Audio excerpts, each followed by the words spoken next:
할렐루야. 이제 모두 자리에 일어나 우리 주님을 기쁨으로 찬양합시다.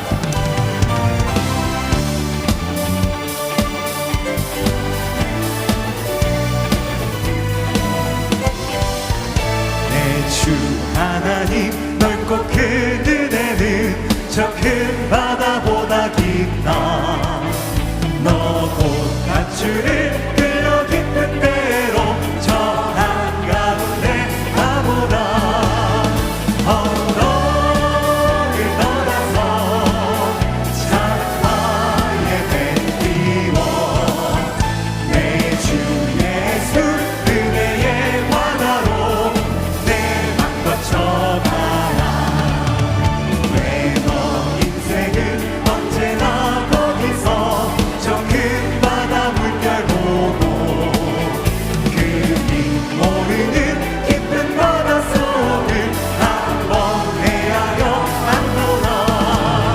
언덕을 떠나서 창파에 뱉기워 내 주 예수 은혜의 바다로 내 맘 거쳐가라.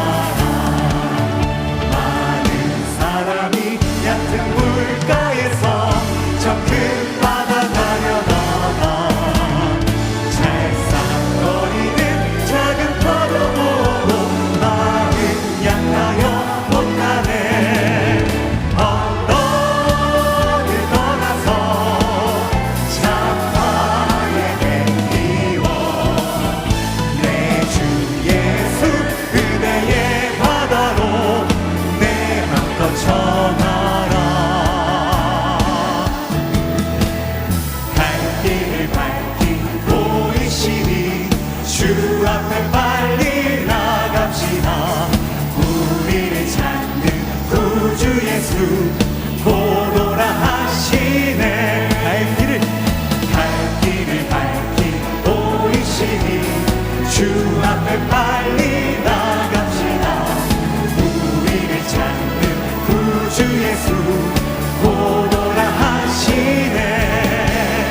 죄악 벗은 우리 영혼은 기뻐 주를 보겠네. 하늘에 계신 주 예수를 영원히 섬기니 하늘에 계신 주 예수를 영원히 섬기니 하늘에 계신 주 예수를 영원히 섬기니. 우리를 그 은혜의 바다로 초대하시는 주님 앞에 찬양합니다. 할렐루야.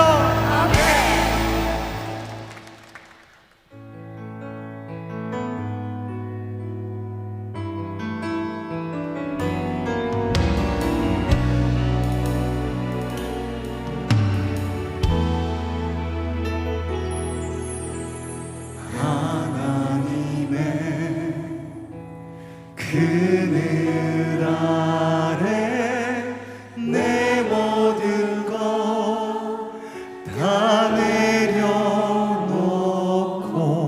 나 잠잠히 주를 묵상하네. 그 놀라우신 은혜를 끝이 없는 주의 사랑 강물 되어 흘러 흘러 내 영혼에 자유함 주시네. 날 새롭게 하시네.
홍수가 났습니다. 뚝이 터지고 그리고 강물이 범람하기 시작해서 마을이 물에 잠기게 되었습니다. 가축들이 떠내려 가고요. 그리고 사람들도 떠내려 갑니다. 한 남자가 가까스로 지붕 위에 올라가므로 그는 생명을 건질 수가 있었습니다.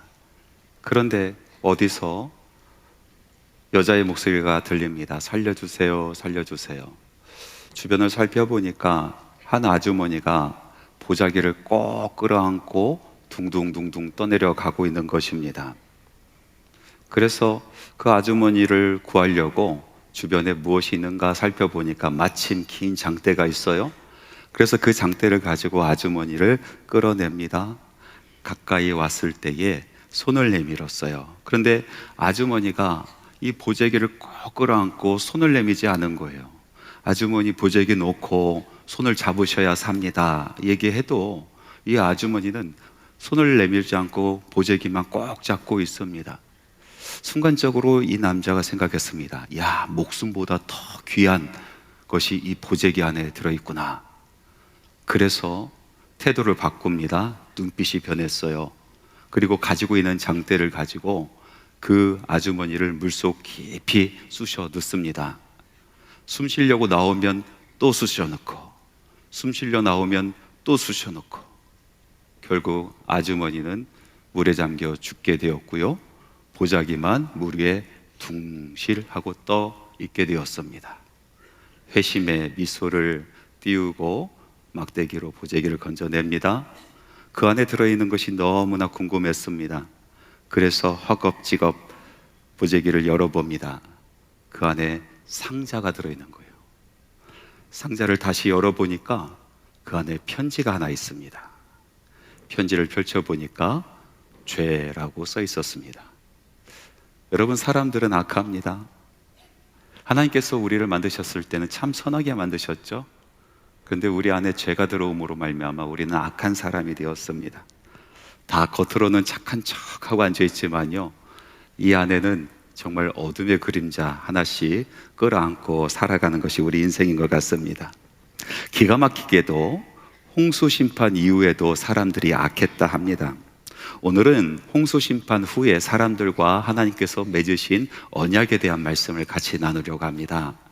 이 언약의 증표로 하나님께서 무지개를 보여주시거든요. 이 무지개가 담고 있는 깊은 영적인 의미에 대해서 같이 말씀 나누고자 합니다. 홍수 후에도 사람들은 참 악했습니다.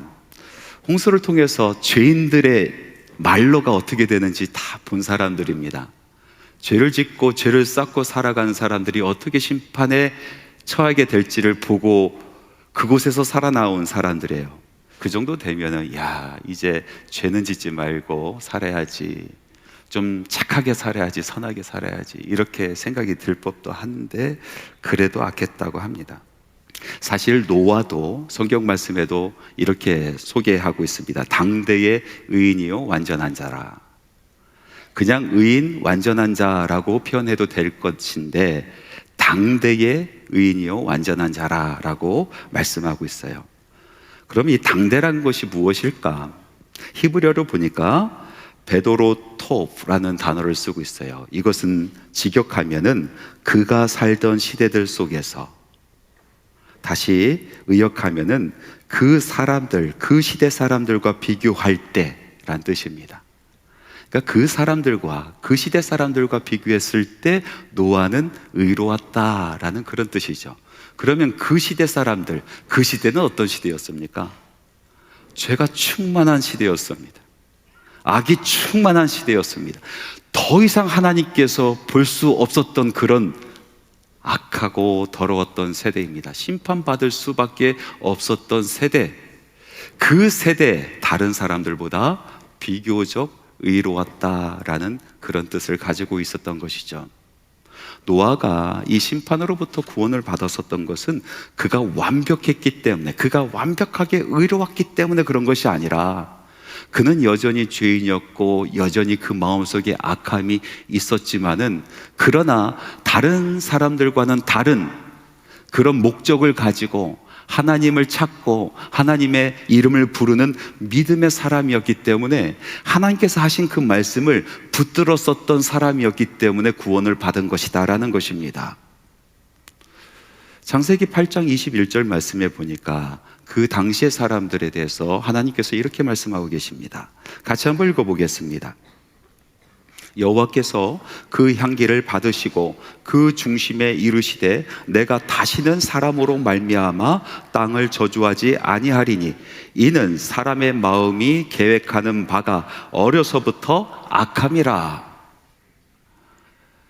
노아의 심판, 이 홍수 심판 이후로 방주에서 나왔었던 노아와 그 가족들이 제일 먼저 한 것은 단을 쌓고 하나님의 이름을 부르며 제사를 드리고 예배를 했었던 것입니다. 하나님께서는 그것을 보시고 그의 향기를 받으셨다라고 말씀하고 계세요. 마치 아벨이 제사를 드렸을 때 하나님께서 그 향기를 연락하셨던 것처럼 노아와 노아의 가족들이 하나님께 예배하고 그 향기를 올려드렸을 때 하나님께서 그 향기를 받으셨다는 것입니다.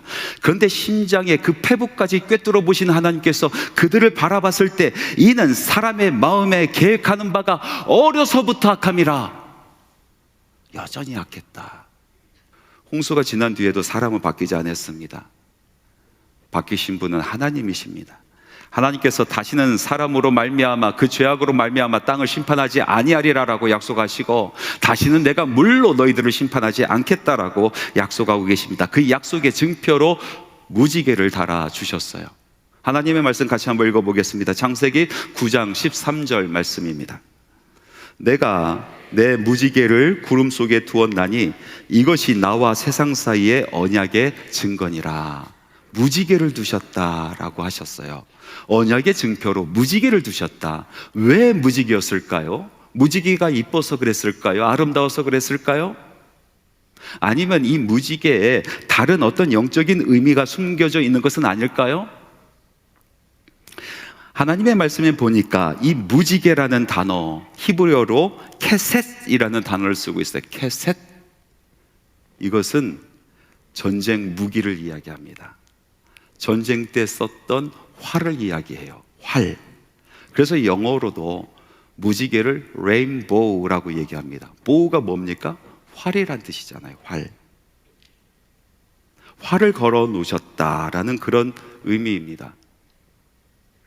구약학자 폰 라드라는 사람이 이 구절을 해석하면서 이렇게 이야기해요. 신적 전사의 활을 거두신 언약의 상징. 쉽게 이야기한다면요, 당시에 싸움의 장수가 있었어요. 전쟁에 나가서 승리를 하고 이제 자기의 막산으로 들어옵니다. 그리고 제일 먼저 하는 것이 전쟁터에서 사람을 죽였었던 그 활을 막사 한가운데 걸어놓는 일입니다. 그 뜻은 무엇이냐면 이제 전쟁은 끝났다, 이제 더 이상 싸움은 없다, 이제부터 평화다라는 그런 뜻이라는 것이죠. 그래서 이 전쟁과 같은 그 홍수 심판을 마치시고 하나님께서 이제 모든 것이 끝이 났다, 이제 더 이상 싸움은 없다, 이제 평화가 있다라는 뜻에서 활을 걸어 놓으셨다라고 해석을 하는 거죠. 영 틀린 얘기가 아니지만은, 그러나 저는 그 해석을 보면서 좀 마음 불편한 것이 있었습니다. 뭐냐면 이 홍수 사건에 깊은 영적인 의미가 있는데 그것을 잃어버린 것 같은 생각이 드는 것입니다. 만약에 싸움의 장수가 싸움에서 이기고 활을 걸어 놓는 것처럼 하나님께서 활을 그렇게 걸어 놓으셨다라고 하는 것은 하나님과 사람이 마치 적대적인 관계인 것처럼 그렇게 묘사하는 것 아니겠습니까? 하나님께서 사람을 대상으로 전쟁을 치러 주셨고, 그리고 모든 사람들을 진멸시키시고, 그리고 이제 더 이상 전쟁은 없다 하면서 활을 걸어 놓으셨다. 하나님께서 사람들로 하여금 사람과 더불어 전쟁을 치르신 것입니까? 여러분, 홍수의 말씀을 가만히 읽다 보면요, 하나님께서 그 공의를 이루시기 위해서 아버지의 통곡하는 마음을 보여주시는 그 장면들이 얼마나 많이 있습니까? 하나님께서는요, 통곡하셨어요. 하나님께서는요, 정말로 간절하게 애절하게 마지막 그 순간까지 한 영혼을 기다리셨단 말이죠. 홍수의 그 심판 가운데도, 이 비극적인 사건 가운데서도 하나님은 아버지의 마음을 버리지 않으셨습니다. 마지막까지 기다리셨습니다. 어쩔 수 없이 공의를 이루시면서 통곡하시면서 그 사건을 이루어 주신 것입니다. 하나님께서는 사람으로 대상으로 전쟁을 치르시는 폭군이 아니란 말이죠. 그렇다면 하나님께서 왜 언약의 증표로 무지개를 다루셨을까? 왜 활을 다루셨을까?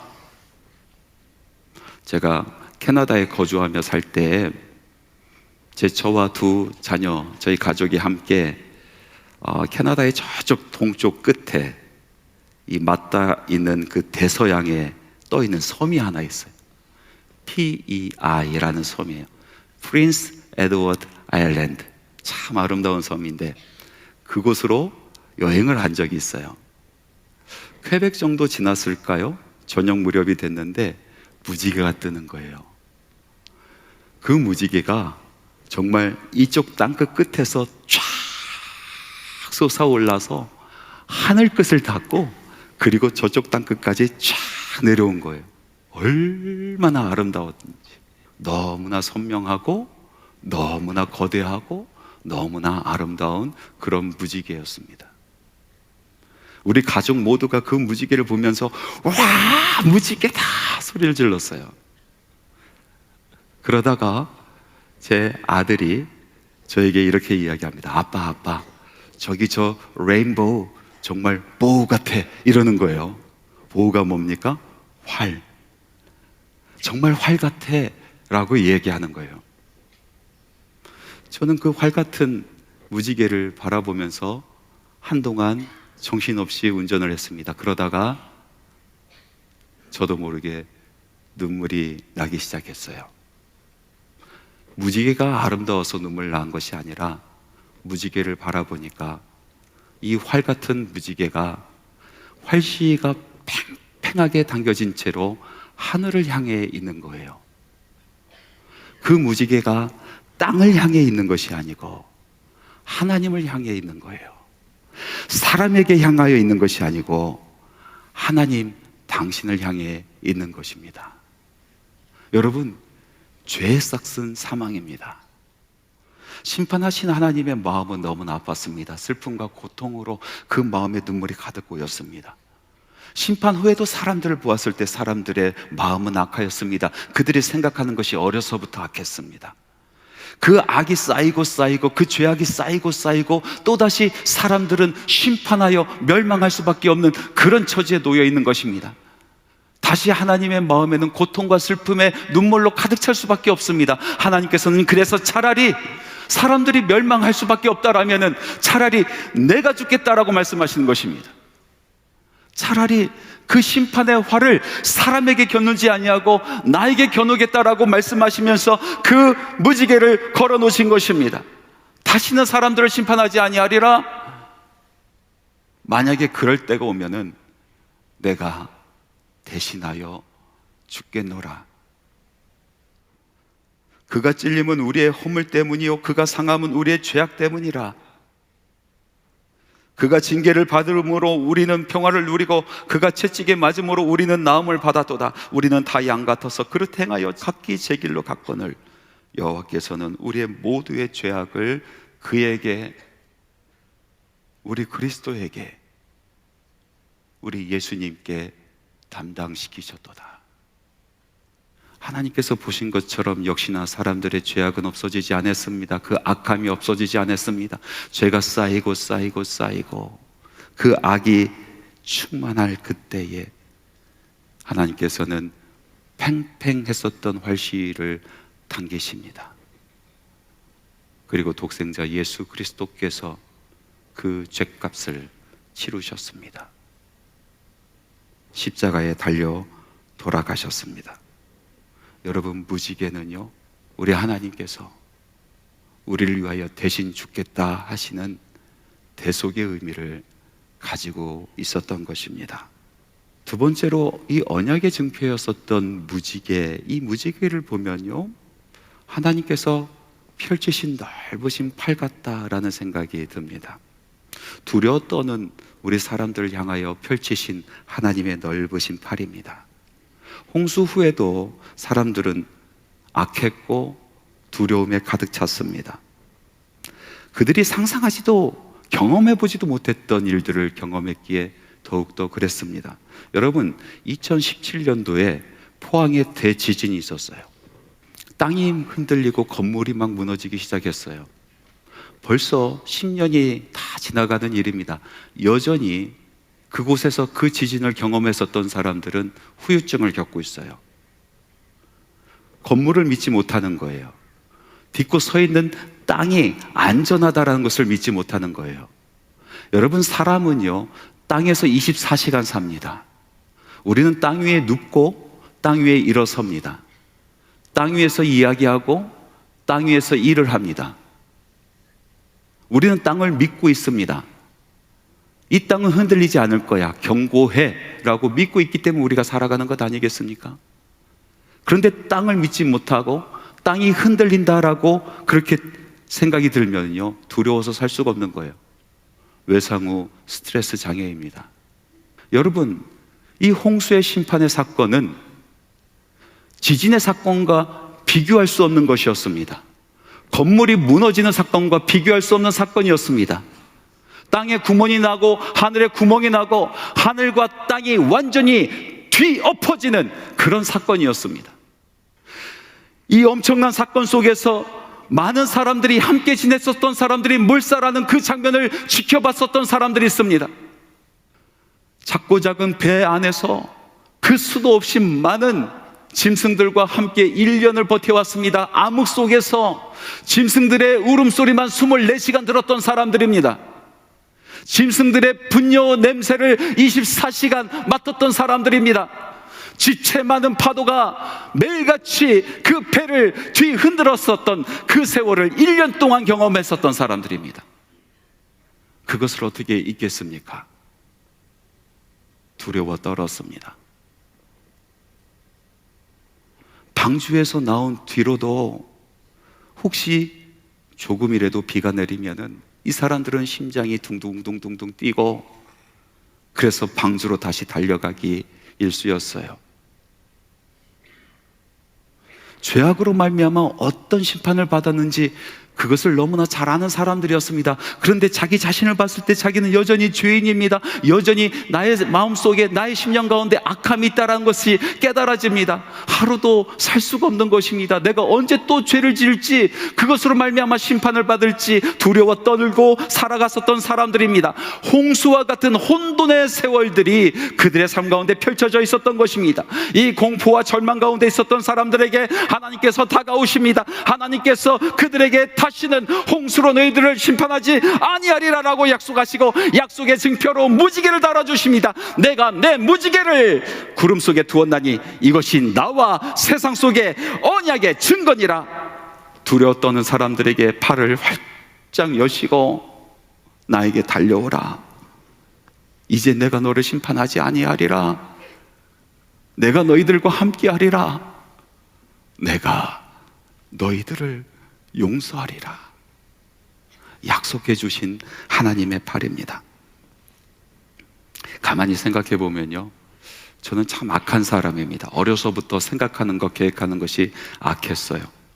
그냥 보시면 선하게 생긴 것처럼 보여요. 착하게 생긴 것처럼. 미소 뒤에 숨겨져 있는 저의 악을 몰라서 그러십니다. 어려서부터 악한 생각 많이 하고 살았죠.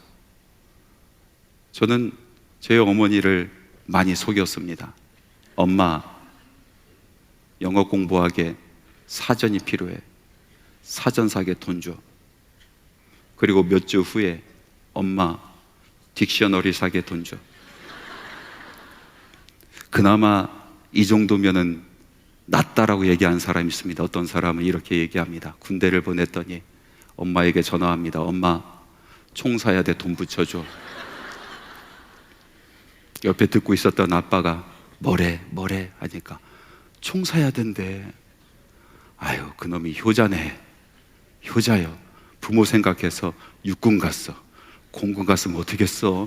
비행기 살 뻔했어.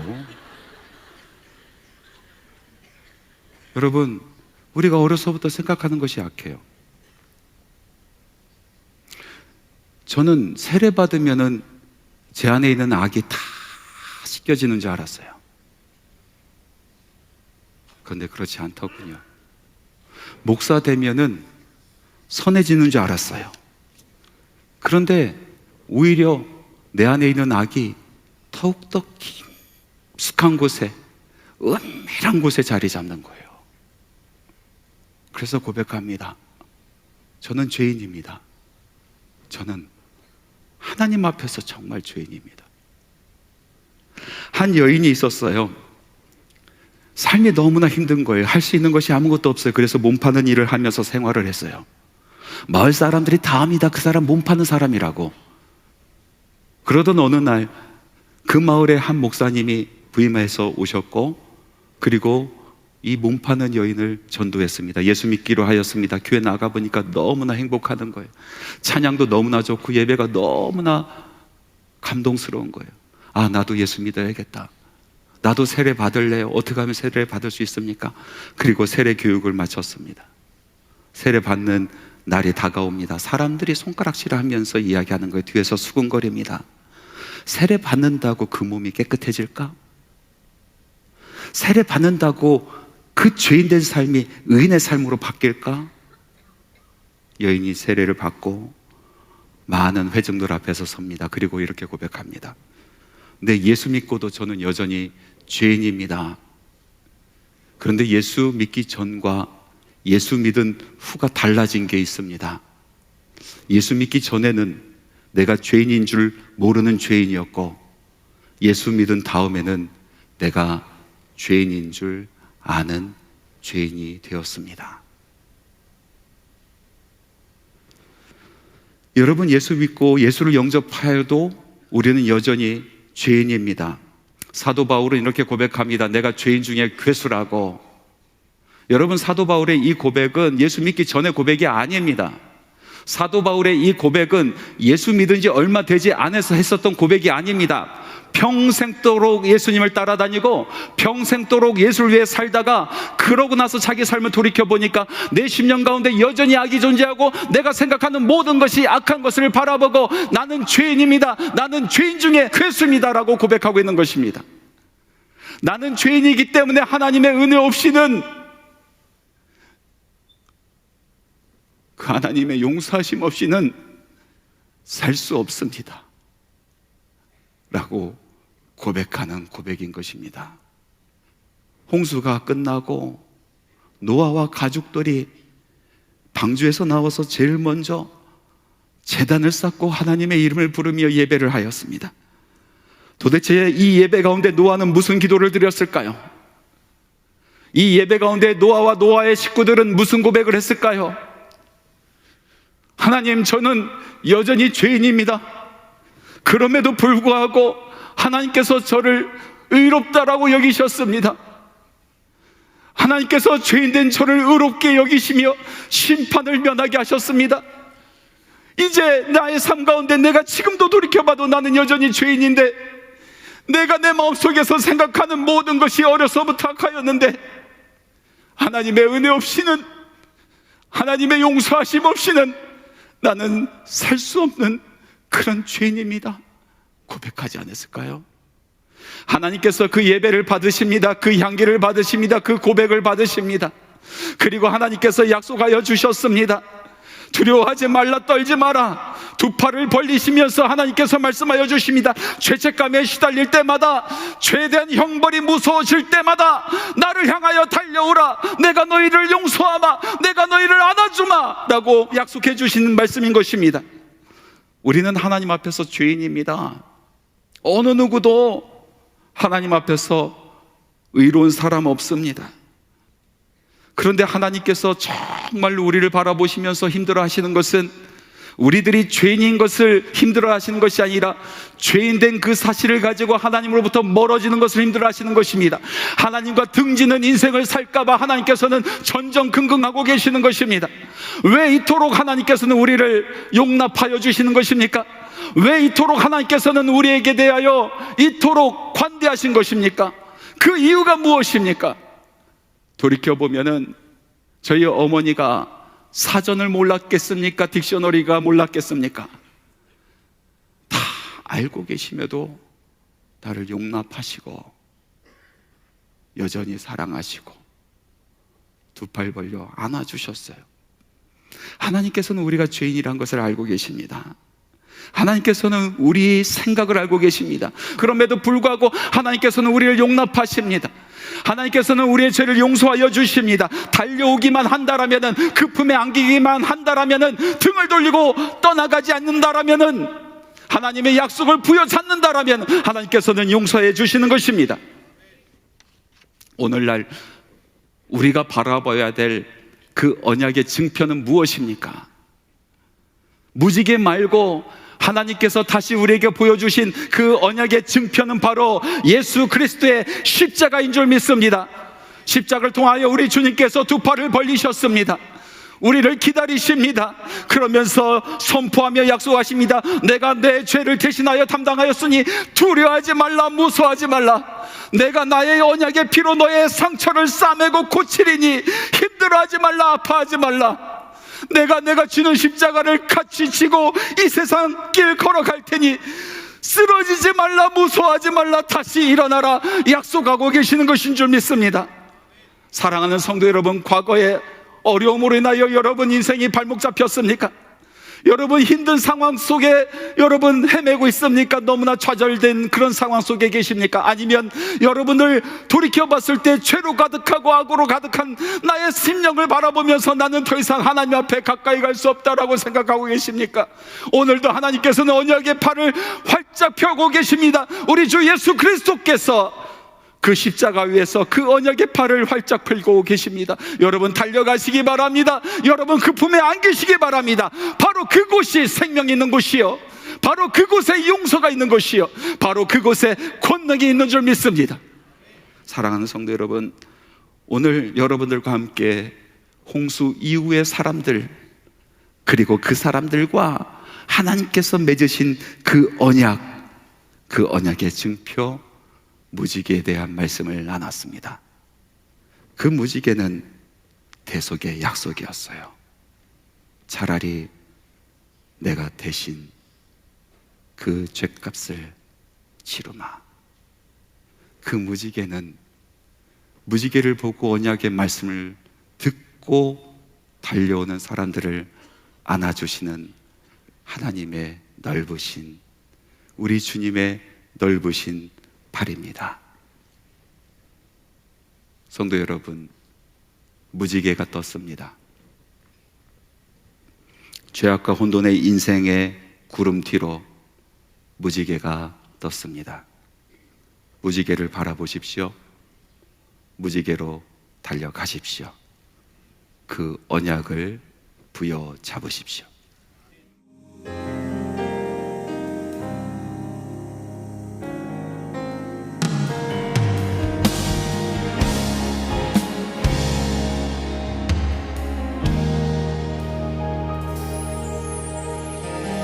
내 백성이 나를 떠나 돌아섰지만 내 사랑이 내 백성을 포기 못하니 내 모든 것 내어주고 나 그들을 얻으리라. 여호와께 돌아가자. 우린 돌아서도 그는 변치 않네. 여호와께 돌아가자. 우린 넘어져도 그 사랑 영원하네.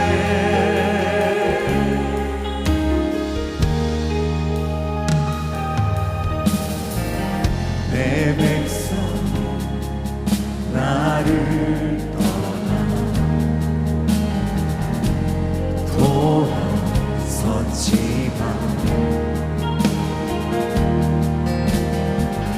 내 사랑 내 백성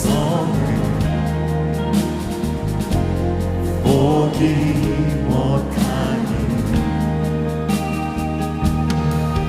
내 모든 것 내어주고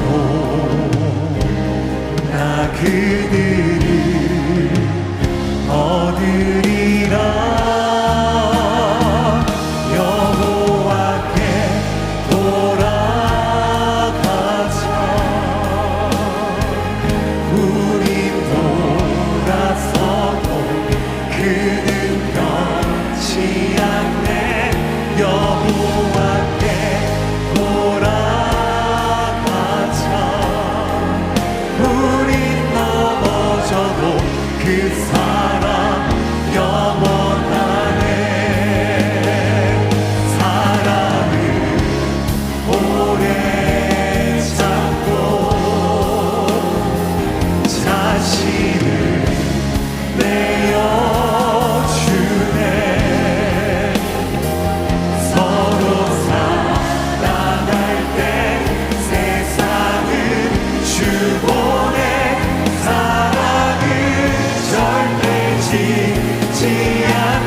예수 그리스도의 은혜와 하나님의 사랑하심과 성령님의 교통하심이 주님께서 주신 그 말씀 부여잡고 그 언약의 말씀 믿고 순종하며 그의 삶을 돌이켜 우리 하나님의 품으로 달려오는 주님의 사랑하는 자녀들의 심령 위에 지금부터 영원토록 함께 하시기를 간절히 축원하옵나이다.